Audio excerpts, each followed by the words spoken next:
The air in the lawyer's office was as stiff and formal as the mahogany desk separating Sang-non from the man who held her future in a sheaf of papers. Attorney Wong cleared his throat, his expression grim. The final condition is unconventional. To inherit the entirety of the estate, valued at approximately 100 million, you must be legally married within 3 months of today's date. Failure to do so will result in the forfeiture of the entire inheritance to charitable trusts.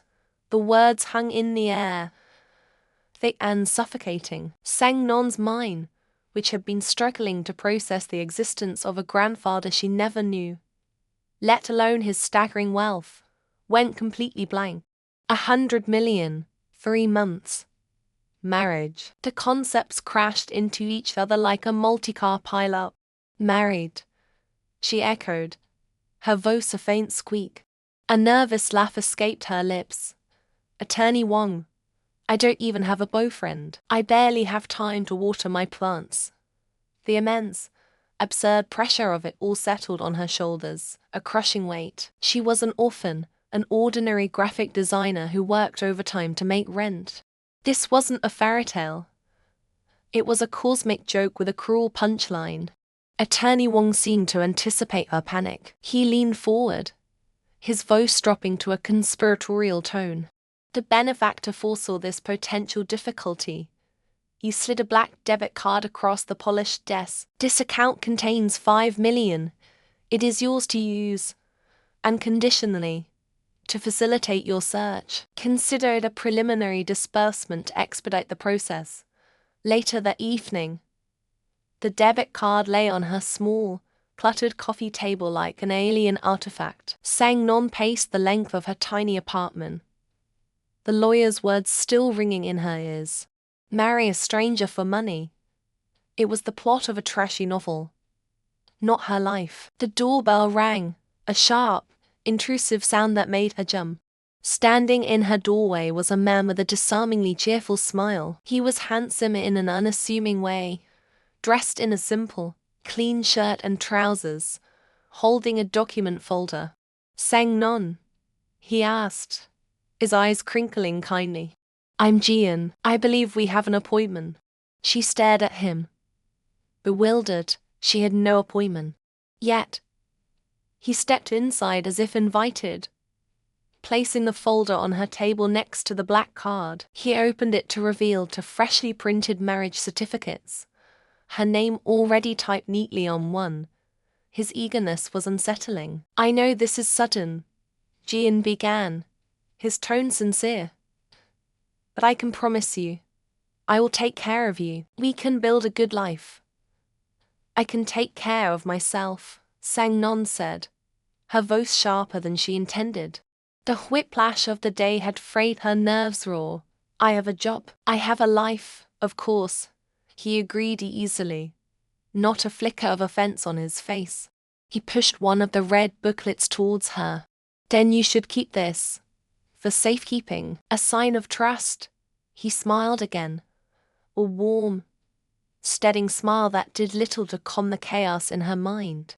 He was asking for nothing, yet offering everything. It made no sense. The next morning, Sang-non was at her desk, packing her personal belongings into a cardboard box. The 5 million, the strange, placid man named Jian, the marriage certificate tucked away in her drawer. It all felt like a fever dream. Resigning had been a difficult, surreal decision, but navigating a sham marriage while working a demanding job seemed impossible. Leaving so soon, Xiao Ji, a colleague whose friendship was as superficial as her foundation, leaned against Sang-non's cubicle wall. Her eyes scanned the box before landing on Sang-non's wrist. My, isn't that the starlight bracelet from Orem? I heard it was a limited edition. Sold out last year. Sang-non glanced at the delicate silver chain. A simple wedding gift from Jian. I suppose it is. Xiao Ji's voice dripped with saccharine malice. I also heard the general manager of Chenming Group bought one for his mysterious girlfriend. Funny coincidence. She raised her voice, ensuring the entire department could hear. Some people have all the luck. Or maybe it's not luck. Maybe some people are just willing to do what it takes to climb the ladder, she smirked. Tell us, sang Non. What's it like to hook up with a man like that? The accusation, so baseless and vile, struck Sang Non like a physical blow. The office fell silent, all eyes turning to her. Whispers erupted. Xiaoji wasn't finished. She stepped closer, her voice a cruel hiss. Then only for Sang Non. Don't look so shocked. An orphan like you, with no background and no connections. Everyone knew you'd have to sell something to get ahead. That was it. The word orphan, delivered with such contemptuous pity, shattered Sang Non's composure. The humiliation burned hot in her chest, a rolling fury that eclipsed all reason. Her hand moved on pure instinct. Smack. The sound cracked through the silent office. A bright red handprint bloomed on Xiaoji's cheek. For a moment, there was only stunned silence. Then, Xiaoji's eyes widened theatrically. She let out a piercing shriek and staggered backward, clutching her face as if she'd been mortally wounded. She hit me, Xiaoji wailed, collapsing into a nearby chair. My face? You'll pay for this. Assault. I'm calling the police. Her voice rose to a hysterical pitch, tears streaming down her face with practiced ease. You're finished, sang Non. I'll make sure you see the inside of a jail cell for this. You'll have a criminal record for the rest of your miserable life. The sterile air of the police inspectorate was colder than the autumn night outside, chilling Sang Non to the bone. Under the merciless hum of a fluorescent tube, Xiaoji, her face a mask of theatrical victimhood, pointed a trembling finger. She attacked me, unprovoked. Look at my arm. Director Z, a portly man whose ambition far outstripped his integrity, hovered beside her like a vulture. Inspector, this is a clear case of assault.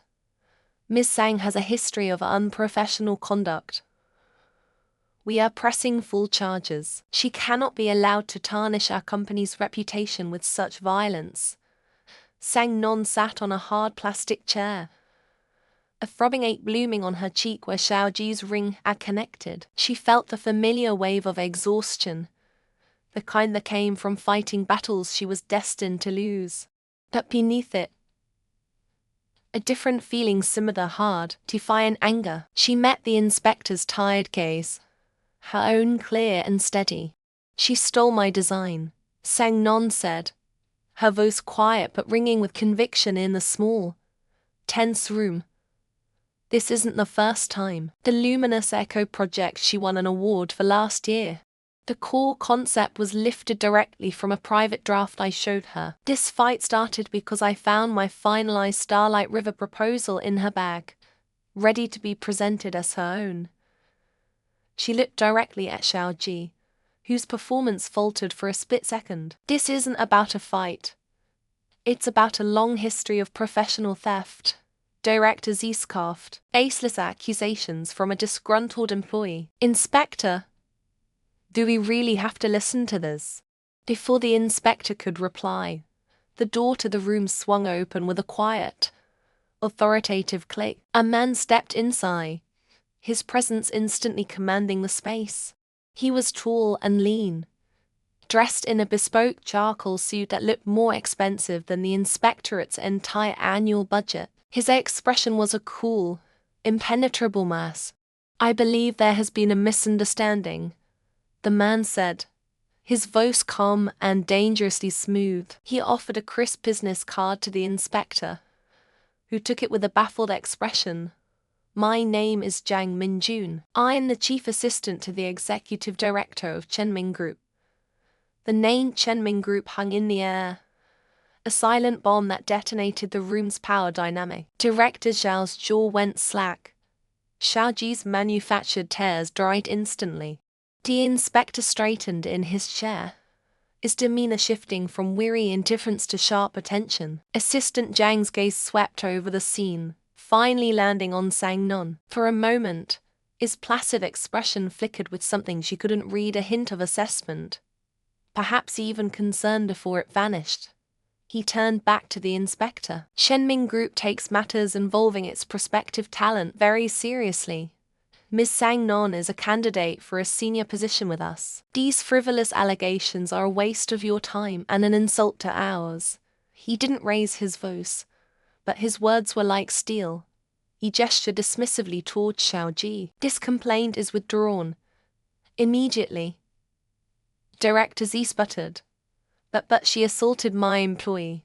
We have witnesses. Assistant Zhang gave him a look so cold it could freeze water. And we have a history of Miss Xiaoji's work, which bears a remarkable and legally actionable resemblance to Miss Sang's portfolio. I suggest you reconsider who the victim is before Chenming's legal department becomes involved. He then addressed the inspector directly.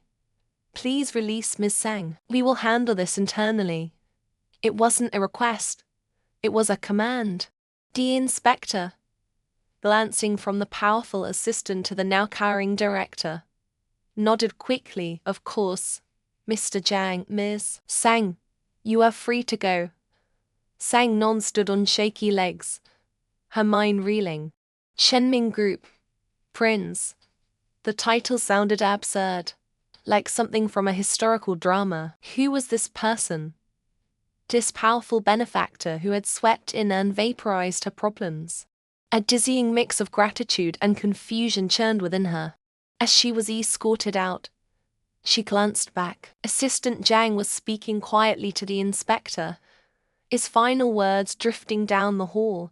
And please detain Miss Xiaoji. Filing a false police report and wasting official time is a punishable offense. Sang Non saw the look of pure shock on Xiaoji's face before the door closed, and felt not triumph, but a profound sense of dislocation, as if she were a pawn in a game whose rules she didn't understand. Later, in the warm, cluttered space of her small apartment, the antiseptic smell of disinfectant replaced the cold steel of the inspector. Sang Non winced as her friend, Shu, gently dabbed the cotton balls soaked in iodine on a cut above her eyebrow. I swear, you attract trouble like a magnet, she scolded, though her touch was gentle. Still, what a turnaround. First the surprise final round interview at Chenming, and now the prince himself sends his top man to rescue you. It's like a divine blessing. Sang Non flinched more from the words than the sting. It's not a blessing, it's weird. Why would they do that for a mayor candidate?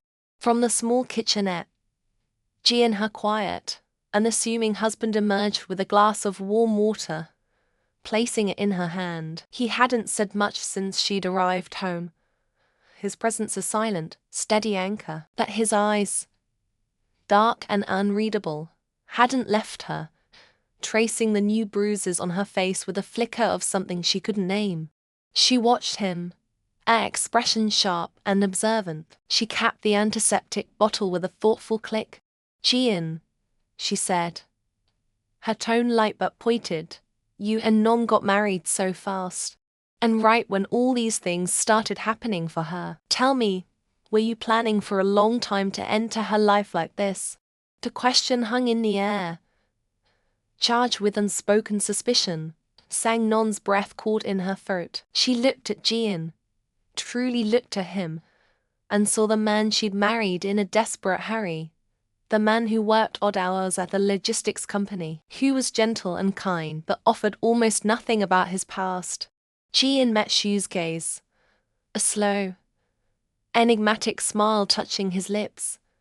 It didn't quite reach his eyes. The best things in life are often unplanned, he said, his voice a low murmur. But when you find something precious, you do what it takes to protect it.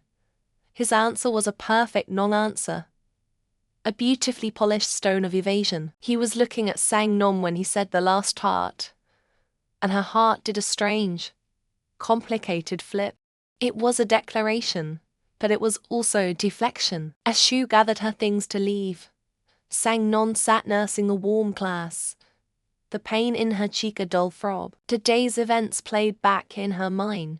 Xiaoji's venom, the cold despair of the police station, the sudden, shocking arrival of assistant Zhang, and now her husband's cryptic words. A thread of unease began to weave itself through her gratitude. Jian's sudden appearance in her life, a hasty marriage, the impossible luck with Chenming Group, it all felt coincidental. The man sitting beside her, the man she shared her home and her name with, was a stranger, and a chilling suspicion began to dawn that her mysterious husband and her mysterious benefactor were somehow connected. The air in the Chenming Group conference room was sterile, chilled to a temperature that seemed designed to encourage brevity. Across the gleaming mahogany table, the head of human resources, a woman with sharp eyes and an even sharper smile, slid a copy of Sang Non's resume forward as if it were an indictment. "Miss Sang," she began, her tone a smooth blend of condescension and professional inquiry. "Your portfolio is visually impressive, but some might say your rapid ascent relies more on appearance than aptitude." They might even whisper about certain relationships. Behind her, Director Fang, who had made his disdain for Sang Non clear from the start, smirked. Sang Non met the woman's gaze without flinching. Her posture was ramrod straight, her hands resting calmly in her lap. "For 5 years," she stated, her voice even and clear, cutting through the subtext, "I have been a project lead and senior designer. I have personally drafted over 300 complete design manuscripts, from initial concept to final blueprint. The Starfall Pavilion project, which won the National Architectural Innovation Award, was developed from a concept I created in my 2nd year. The Azure Bay Commercial Complex, which revitalized an entire district's economy, was executed under my direct supervision." She paused, letting the weight of her accomplishments settle in the silent room. "My work speaks for itself. It doesn't need to whisper." The head of HR's smile tightened, her professional mask cracking slightly. Director Fang's smirk had vanished. "Furthermore," Sang Non continued, pressing her advantage, "regarding compensation, I have no specific demands. I believe my value will become self-evident. I am here to build a stable, long-term career, not to haggle over a starting salary." It was a bold, unconventional move, positioning herself not as a liability, but as a low-risk, high-potential asset. The interviewer blinked, momentarily thrown. "And your personal life? We must consider long-term commitment." "I am married," Sang Non said candidly, a flicker of warmth for Jian crossing her mind. "As for future family plans, my husband and I believe that is a decision people make together. When the time is right, it will not interfere with my professional obligations." The head of HR leaned back, a look of genuine admiration replacing her skepticism. "Director Fang, do you have any further questions?" Fang sputtered. "She's clearly arrogant. I think she's exactly what we need." The woman interrupted, turning her full attention back to Sang Non. "On behalf of Chenming Group, I'd like to offer you the position of senior designer, effective immediately." Before Fang could object further, Sang Non reached into her portfolio. She didn't produce her resume, but a thick, bound volume of original manuscripts, its pages filled with detailed sketches, annotations, and dated revisions. She laid it on the table. "One last thing," she said, her voice firm. "These are my original concept drafts for the Whispering Gardens project." She opened it to a specific page, a design identical to the one Xiaoji had presented as her own. The date stamped in the corner was from 6 months ago. "I believe this clarifies any remaining questions about my aptitude and my integrity." The silence that followed was absolute. The assembled directors leaned in, their faces a mixture of shock and dawning understanding. Sang Non had not only won the job, she had exonerated herself completely. Her first week was a whirlwind of activity, but it was the changes rippling through the company that truly disoriented her. An email announced the complete renovation of the employee canteen, with a Michelin-starred chef hired for consultations. Memos circulated detailing a massive increase in project budgets and employee wellness benefits. The office buzzed with speculation. Did you hear? A colleague whispered by the coffee machine. They say President Ye Jiang personally approved all of this. It started the day she was hired. I heard it's for his new wife. Another added in a hushed tone. Apparently, she works here now. He's making sure she's comfortable. Sang Non dismissed it as absurd gossip, focusing on her work. But the whispers followed her. Quiet accusations that her hard-won position was nothing more than a rich husband's gift. Meanwhile, in the executive boardroom on the top floor, Ye Jiang shifted uncomfortably in his leather chair. His assistant, Wen, was summarizing the quarterly report, but concluded with a pointed remark. And the recent budget allocations for employee welfare have been extremely well received, sir. A brilliant move to welcome Mrs. Ye Jiang to the company. Ye Jiang's jaw tightened. The eyes of every executive turned to him, their expressions a mix of curiosity and deference. He felt the familiar claustrophobia closing in. Meeting adjourned, he clipped, rising so abruptly his chair scraped against the floor. He strode out of the room, ignoring Wen's concerned expression, the lie he was living feeling heavier than ever. That afternoon, a company-wide alert announced a live broadcast, the formal introduction of Chenming Group's new executive board. Sang Non, taking a brief break at her desk, clicked the link out of mild curiosity. The stream was already live, a high-definition view of a press stage.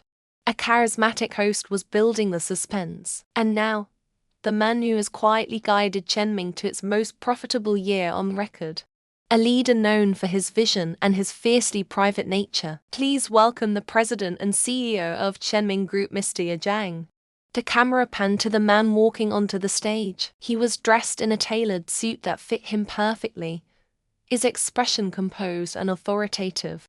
He moved with an easy confidence she had never seen, but the face was one she knew intimately. The way his eyes scanned the crowd, a slight curve of his lips as he approached the microphone. It was Jian.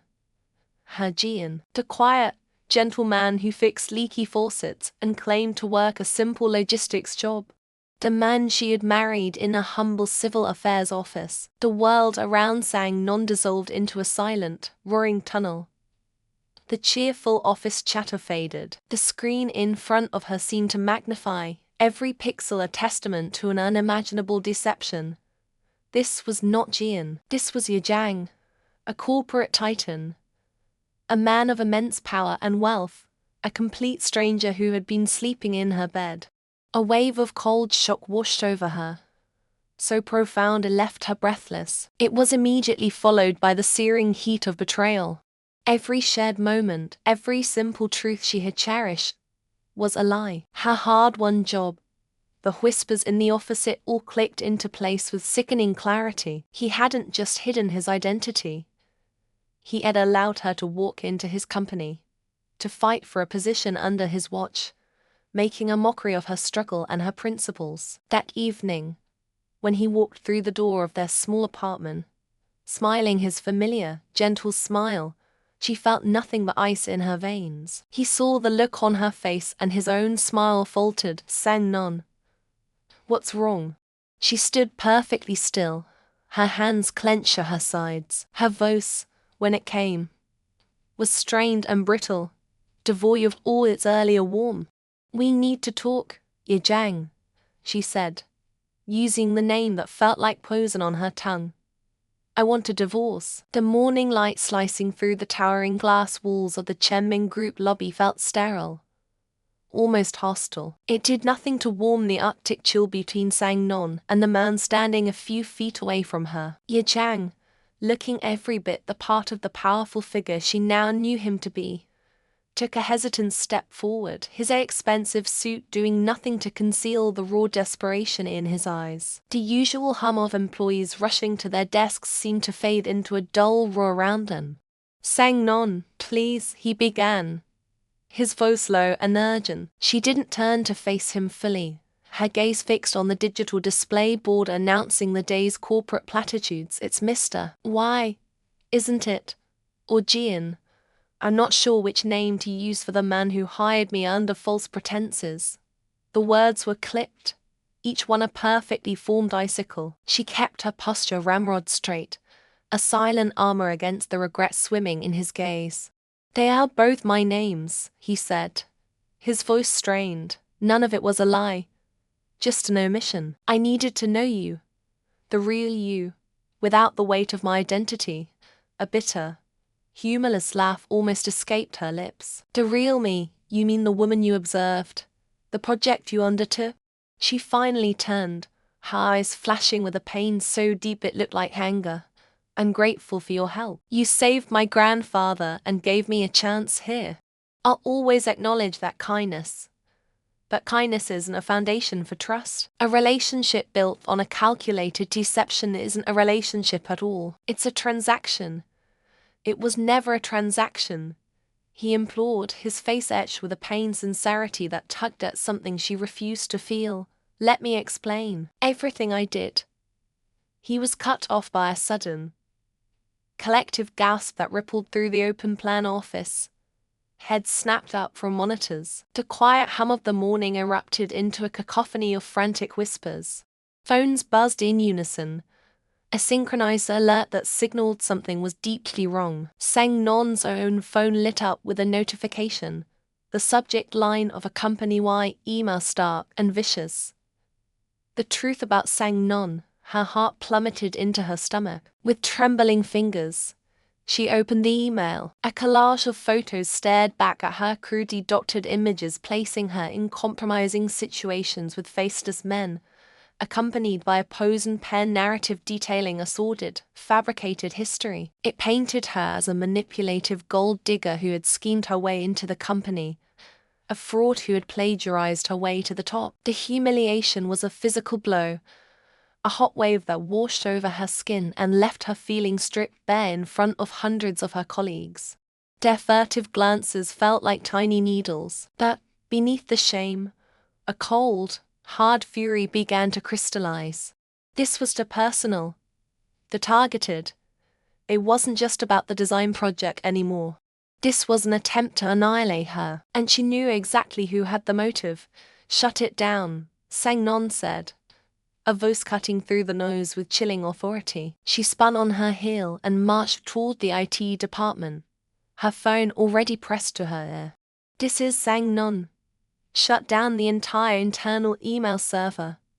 Now, no incoming, no outgoing. I don't care who you have to call. Do it. Yejang was right behind her, his face a thunderous mask of protective rage. Who did this? She didn't answer him, her eyes scanning the office until they locked on their target. Director Fang stood near the coffee station, a venomous smirk playing on her lips as she watched the chaos she had unleashed. The smirk faltered when she saw Sang-non bearing down on her, the crowd parting like a sea before a storm. You. Sang-non stated, her voice dangerously calm. She stopped directly in front of the older woman. This has your fingerprints all over it. Xiaoji's plagiarism wasn't enough, was it? You had to try to ruin me completely. Director Fang adopted an air of practiced innocence, clutching a hand to her chest. I have no idea what you're talking about. Such vile accusations. You should be ashamed of yourself, spreading such filth. The only person who should be ashamed is the director, who not only condoned plagiarism but actively covered it up. Sang-non shot back, her voice rising to carry across the now silent office. The director who, when her pet project was exposed, resorted to defamation to eliminate a rival. You thought you were so clever, using an anonymous account. But you're sloppy. She held up her phone, turning the screen for Director Fang to see. It wasn't the email. It was a live feed from a security camera, time-stamped just 20 minutes prior. It showed a clear, damning image of Director Fang at a vacant workstation in a remote corner of the office, her face illuminated by the screen as she clicked send. Security surveillance is a wonderful thing, Sang-non said, a voice dripping with contempt. It captures all sorts of malicious activity. Director Fang's face drained of all color. Her carefully constructed composure shattered, replaced by a raw, cornered panic. That's not real. It's fake. You doctored it. Is it? A calm, resonant voice cut in. Ye Jiang stepped forward, positioning himself beside Sang Non, a silent and unshakable pillar of support. He addressed the stunned onlookers, his voice carrying an authority no one had ever heard from the quiet Mr. Well, I don't believe it is, and neither will the authorities. He met Director Fang's terrified gaze. For the record, I'm Ye Jiang, Sang Non's husband, and 5 minutes ago, I called the police to report a case of criminal defamation and the illegal leaking of corporate trade secrets. Just as the words left his lips, 2 uniformed officers entered the lobby, their presence immediately amplifying the tension to an unbearable degree. Director Fang began to hyperventilate. Hao is darting around for an escape. This is a misunderstanding, she shrieked as the officers approached her. She's the liar. She's the one who discovered your little side business. Sang Non interjected, her final blow delivered with surgical precision. Selling Shenming's confidential project specs to our competitors. Using Xiaoji's plagiarized plans was just your latest attempt to push through a design you'd already pre-sold. Your entire career here has been a fraud. The officers flanked a sputtering Director Fang, their expressions grim. Her panicked denials were drowned out by the metallic click of handcuffs as she was led away. A spectacle of utter professional ruin. A wave of vindication washed over Sang Non. She stood triumphant, her name cleared in the most public way imaginable. But as the commotion began to subside, she felt Ye Jiang's gaze on her. The warmth and pride in his eyes were undeniable, but so was the chasm that still lay between them. He had been her champion, but he was still a stranger bound to her by a web of secrets he had yet to untangle. The penthouse apartment, once a symbol of intimidating wealth and distance, was now just a room. Soft, warm light spilled from recessed fixtures, pooling on the plush carpet and turning the vast city view into a glittering, silent tapestry. The air, thick with unspoken questions, hummed with a fragile tension. Sang Non sat on the edge of a cream-colored sofa, her hands clasped tightly in her lap, watching the man she knew as Jian, the man the world knew as Ye Jiang, pace before the window. He had shed his formidable CEO persona along with his tailored jacket, which lay draped over a nearby chair. In a simple white shirt with the sleeves rolled to his elbows, he looked younger, more approachable, and profoundly weary. He finally stopped, turning to face her, his eyes dark with a vulnerability she had never seen. I know you deserve an explanation, he began, his voice low and raspy. More than that, you deserve the truth I should have given you from the start. Sang Non remained silent, her heart a frantic drum against her ribs. She needed this. She needed to understand how the quiet, gentle man who fixed her leaky faucet could also be the corporate titan who held the city's economy in his hands. It wasn't a game, he said, taking a tentative step closer. And it wasn't about the inheritance. I didn't care about your money, Sang Non. I wanted you. He paused, searching for the right words. The day we met at that coffee shop, before you inherited a single cent, I overheard you talking to your friend. You were laughing about a character in a drama, saying your ideal type was a gentle, tender brother who could take care of you. Someone simple. He let out a short, self-deprecating laugh. And I looked at myself. I was 26, the head of the Y Corporation. I hadn't been tender or simple in a very long time. I manage hostile takeovers and billion-dollar contracts. I command boardrooms. I didn't know how to be the person you wanted. I was afraid that if you knew who I was, all you would see was the power, the money, the name. You wouldn't see me. So I became Jian. The confession hung in the air, shockingly simple and deeply human.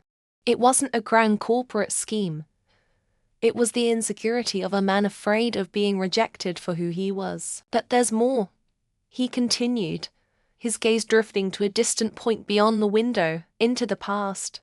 Our story didn't start in that coffee shop. It started years ago. On a rainy night, I was a teenager, foolish and angry. I'd had a terrible fight with my grandfather about my future, about the suffocating weight of my name. So I ran away. He closed his eyes for a moment. The memory clearly painful. I was reckless. I fell, twisted my ankle badly, and by morning, I was burning with a fever in a back alley, drenched and delirious. I thought that was it. His voice cracked, then. Someone found me. A girl, not much younger than me, with fierce, kind eyes. She used her own meager allowance to buy me fever medicine and an umbrella. She wrapped my ankle with a scarf from her own neck and left me her half-eaten steamed bun, telling me to be brave. Sang Non's breath hitch. A flicker, a ghost of a memory, surfaced in her mind, a rain-soaked boy with impossibly dark eyes, shivering uncontrollably.